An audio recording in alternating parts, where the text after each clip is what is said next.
Sí, súper bien, Jimmy. Buen día. ¿Cómo Perfecto. están? A ver, Pedro, a todos los invitados les preguntamos, a los consultores, ¿no? Les hacemos una primera pregunta que es idéntica. ¿Qué entienden por gobernabilidad, que es la que se le pide para el presidente Lasso? Y sobre todo, ¿a qué costo?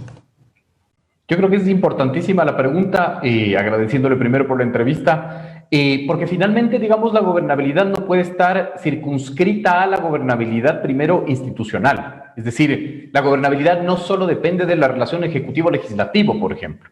La gobernabilidad también tiene matices desde lo que yo digo la periferia, ¿no? Es decir, cómo los movimientos sociales, de una u otra manera, digamos, responden a propuestas de política pública de un gobierno, digamos, electo, ¿no? Entonces, es también muy interesante la construcción de un framing, ¿no es cierto?, de una narrativa de decir, necesitamos gobernabilidad. Entonces, es lo que usted dice, ¿a qué costo? ¿Qué implica la gobernabilidad? Es decir, si yo le pongo la carga de la prueba, digamos, ¿no es cierto?, al legislativo de la gobernabilidad de un gobierno entrante, esto quiere decir que el legislativo tiene que aprobar todas las leyes que le envía el ejecutivo, tiene que abstenerse finalmente de fiscalizar. ¿Cuál es el costo, no es cierto? ¿Qué entendemos por lógica de gobernabilidad? Y ahí está, digamos, como la gran pregunta y el gran meollo del asunto, ¿no? Claro, y esa es justamente la pregunta. La gobernabilidad significa que logre mantener o logre tener una sólida mayoría, aunque sea hecha a retazos, porque lo que se está viendo ahora, doctor Donoso, cuando son especulaciones, es que se va a formar una, o se puede formar una mayoría, pero sacando un poquito de aquí, un poquito de acá, un poquito de acá, y va a ser una mayoría tan diversa que no sé si eso le dé gobernabilidad o más bien puede convertir al gobierno en una especie de rehén de los que le dan gobernabilidad. Exactamente, pero es que además hay varias cosas, ¿no es cierto? Hay un análisis de forma y de fondo. La de forma puede ser cómo yo conformo, valga la redundancia, ¿no es cierto?, una mayoría, un bloque afín, y a qué costo, ¿no? Ese es como un poco mi primera pregunta, ¿no es cierto? ¿La Ya. gobernabilidad implica cogobierno, por ejemplo, o implica una alianza legislativa? Por ejemplo, la primera duda que a mí me salta es cuáles son los entretelones y los detalles de la alianza Partido Social Cristiano Creo, por ejemplo, ¿no? ¿Es cogobierno o es, digamos, una alianza dentro de la Asamblea, etcétera? Esa es como la forma, ¿no? Es decir, cómo estoy yo armando como gobierno una nueva mayoría y cuál es el costo. Lo de fondo también tiene que ver con el momento que tú planteas propuestas de campaña que no dependen del Ejecutivo, sino que en gran medida dependen del Legislativo, ¿verdad? De una u otra manera ya estás construyéndote una incapacidad de ser libre o estás convirtiéndote en un rehén del Legislativo. Por ejemplo, dos propuestas, digamos, que le he escuchado al presidente Lasso decir. La eliminación de la CENAIN, por ejemplo, del CIE. Ajá. Eso tiene que pasar por una reforma a la ley de seguridad, necesariamente. Claro.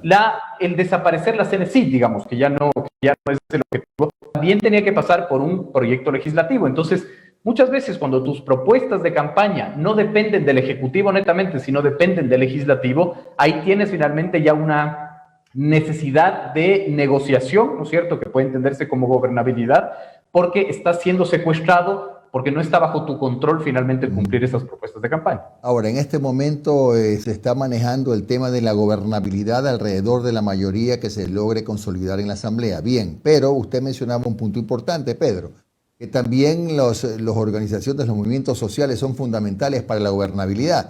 Yo no sé si, hablando solo con Pachacutic, ya el gobierno piense que ya esa gobernabilidad está firme sin haber conversado con la CONAIE, porque a veces parecería que cada uno tiene su camino y no siempre en la misma dirección. Es que partimos finalmente por el equivocado razonamiento en el Ecuador de que homogeneizamos al otro, ¿no? Es decir, que el movimiento indígena es igualito todos y todos piensan igual. No es así finalmente, ¿no es cierto? El movimiento indígena es una diversidad y tiene una diversidad interna de visiones, de organizaciones, geográfica. Entonces, no necesariamente si tú llegas a un acuerdo con Pachacutic, estás llegando a un acuerdo con la CONAIE. No necesariamente si llegas a un acuerdo con la CONAIE, estás llegando a un acuerdo con la Ecuarunari, me invento, Así es. ¿no? Pongo por ejemplo. Entonces, claro, ese es el tema finalmente, ¿no?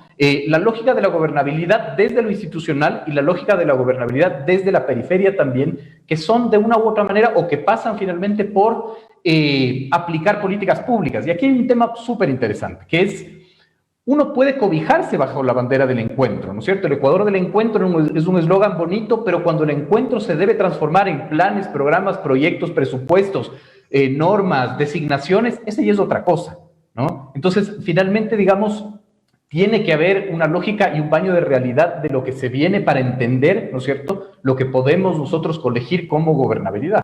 Doctor, ¿cómo está? Omar Jaén le saluda. Doctor, justamente sobre eso, a ver, un baño de realidad. A ver, viene el asambleísta electo por Creo, señor Jiménez, confirma que hay negociaciones entre el bloque de Creo, el oficialismo y el movimiento UNES. Sale ayer Jaime Durán Barba en una entrevista en El Universo a decir, bueno, si hay correístas que quieren apoyar, que vengan. Y si hay socialcristianos que no quieren ayudar, que se vayan.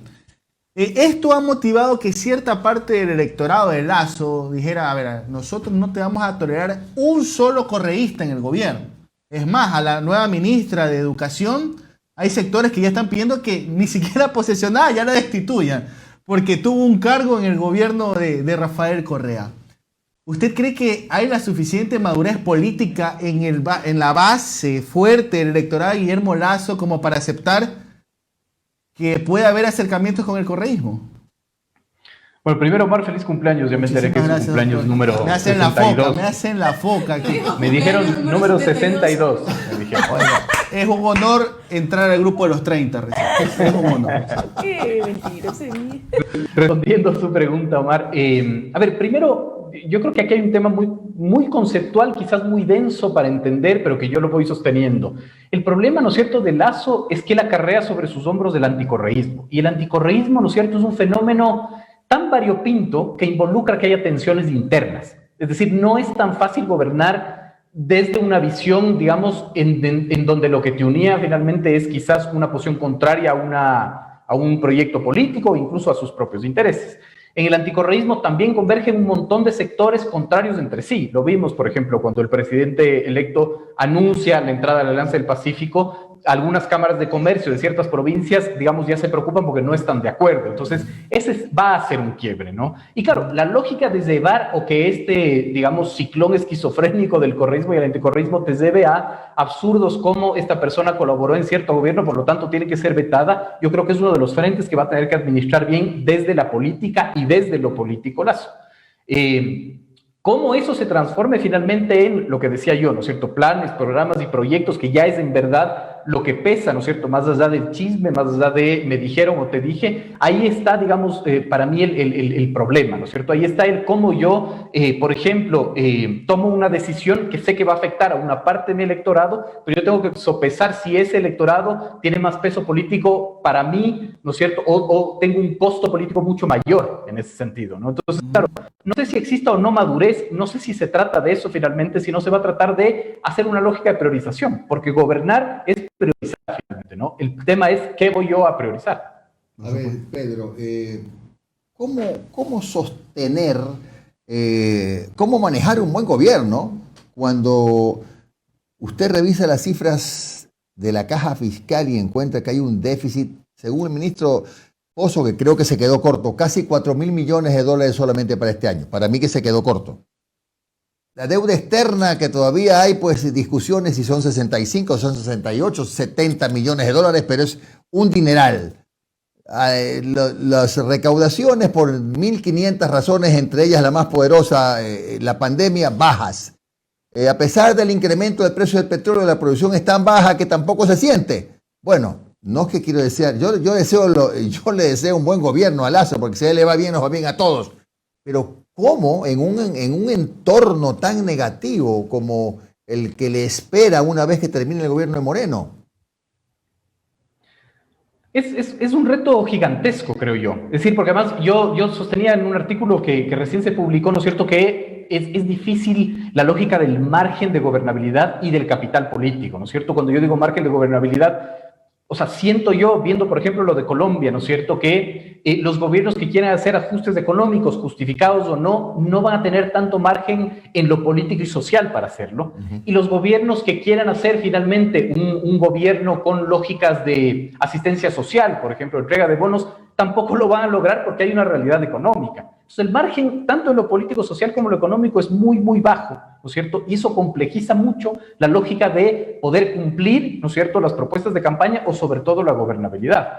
Recién leí en algún lado que el Financial Times hablaba de que estos 2 años serán años muy buenos para los países primarios exportadores, para los países que vivimos de los commodities, como es el Ecuador, en el petróleo, ¿verdad? Entonces creo que eso puede alivianar finalmente de cierta manera la realidad que se puede vivir. Sin embargo, no solo esa es la realidad que debería preocupar a un gobierno, que tiene que enfrentarse además con un tejido social absolutamente roto, con problemas, digamos, sociales profundos y reales. El 2020, ¿no es cierto?, cerró con 1.200 muertes violentas y recién leía que cerró con 1.200 suicidios también. Es decir, digamos, no solo lo económico es lo fundamental, no solo lo económico es lo importante, sino que lo económico como causa o efecto destroza también el tejido social y a eso también tiene que enfrentarse el gobierno. Entonces, creo que es muy complejo, es decir, el escenario no es, digamos, tan venturoso, ¿no es cierto?, para Lasso finalmente, y yo creo que tampoco lo es para los otros poderes del Estado, ¿no? ¿Cómo está, doctor? Le saluda Alondra Santiago. Oiga, usted mencionó Colombia, entonces yo me voy a ir por allá también, por ese tema, porque nos interesa, ya tuvimos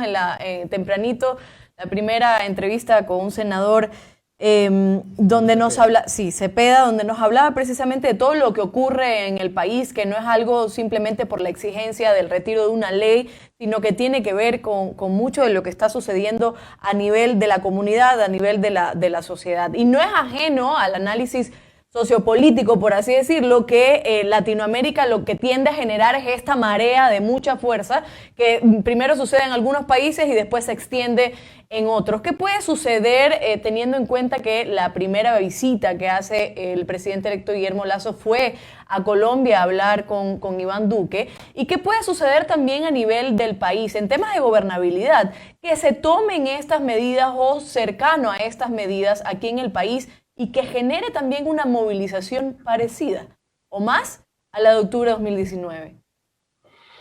A ver, digamos, Latinoamérica es muy compleja, ¿no es cierto? Son realidades totalmente distintas, ¿no es cierto? Una explosión social en Colombia no es lo mismo que en el Ecuador, por su pasado finalmente, es decir, Colombia, digamos, ha tenido historia, ¿no es cierto?, de violencia política, las FARC, el ELN, etcétera. Entonces, claro, nosotros estamos quizás un poco más acostumbrados, ¿no es cierto?, a la explosión social y a que todo vuelva a la calma 48 horas después, ¿no? Yo tenía un colega europeo que después de octubre me decía, yo no entiendo tu país, en noviembre no pasa nada, es decir, en octubre se estaba incendiando el país y al día siguiente dejó de suceder todo, ¿no? Creo que Colombia es otra realidad finalmente, pero de una u otra manera nos está diciendo lo que sostenía anteriormente, ¿no es cierto? Es muy complejo para los gobiernos venideros tener un margen de maniobra política y social para hacer ajustes económicos, va a ser muy complejo hacerlo, ¿verdad? Por la realidad, y también, digamos, a los gobiernos del otro lado les va a ser difícil establecer una política, ¿no es cierto?, quizás más de agrandar el Estado, más una política asistencialista porque no hay dinero. Entonces, claro, los márgenes de gobernabilidad son muy, muy pequeños, ¿verdad? Y claro, ahí entra la lógica del péndulo. No nos olvidemos que Colombia en el 22 entrará ya en un proceso eleccionario. Claro, y la última pregunta, ¿debería el presidente electo pronunciarse sobre lo que está ocurriendo en Colombia? Porque veo que mucha gente le pide que se pronuncie, que cómo es posible, hay unos presidentes que tampoco se han pronunciado, la ONU sí se pronunció, la OEA no, entonces como que la gente le exige a este presidente electo que tiene que decir algo, porque no puede permitir que haya esta violencia, etcétera. ¿Debería pronunciarse como para imponer, no? O para decirnos cuál es su postura referente a lo que está sucediendo?